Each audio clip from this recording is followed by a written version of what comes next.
There was once a man who was given charge of a lighthouse along a very dangerous coast, and he was given enough oil for 1 month and told to keep the light burning every night. One day, a woman asked for oil so that her children could stay warm. Then a farmer came. His son needed oil for a lamp so that he could read. Another needed some for an engine.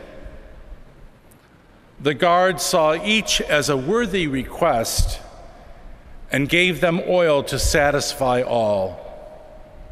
By the end of the month, the tank in the lighthouse had run dry. That night, the beacon was dark, and 3 ships crashed on the rocks. More than 100 lives were lost.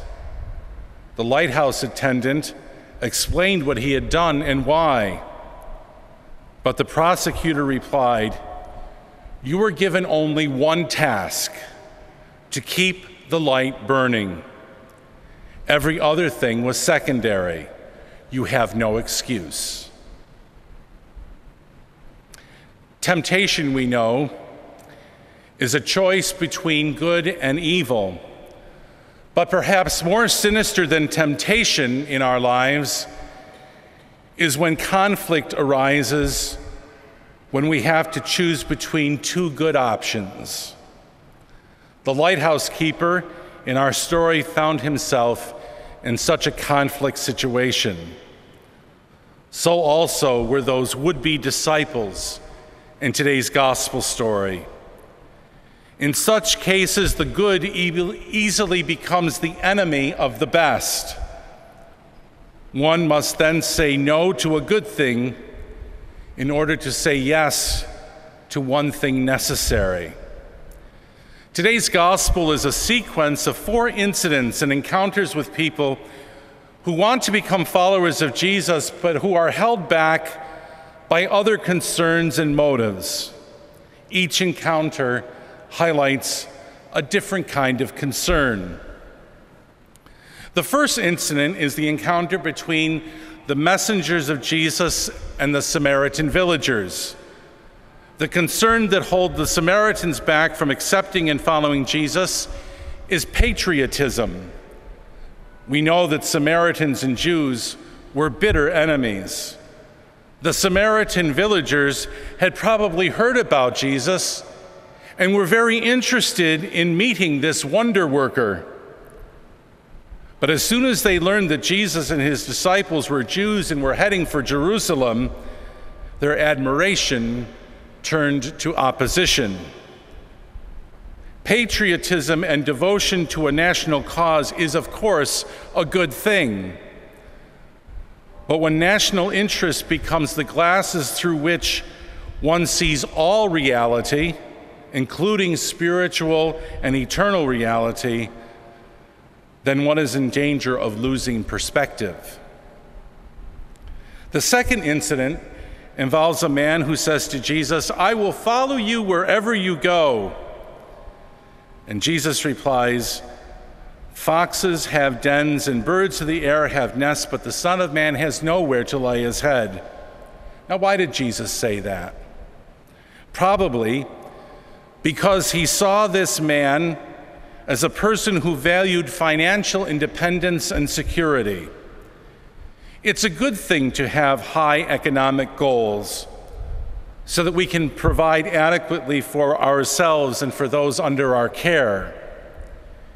Yet when this stands in the way of wholehearted following and service of God, then something's wrong.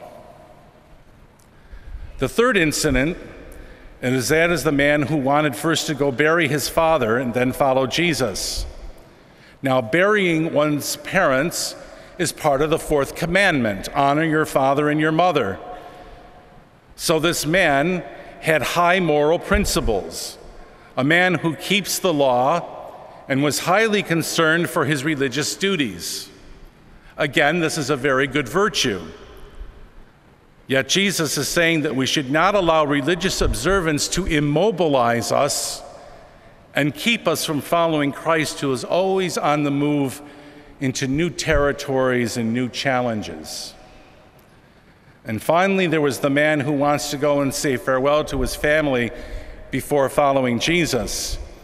He wants to follow the example of Elisha, who in today's first reading bids his family farewell before becoming Elijah's disciple.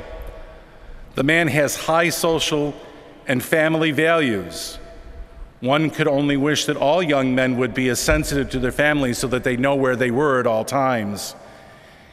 Yet, before the urgent call to the kingdom of God, social and family concerns take a back seat. And so Jesus says, no one who puts a hand to the plow and looks back is fit for the kingdom of God. These stories show that to follow Jesus, we must follow him unconditionally. Now, can you complete this sentence? I will follow Christ on the condition that.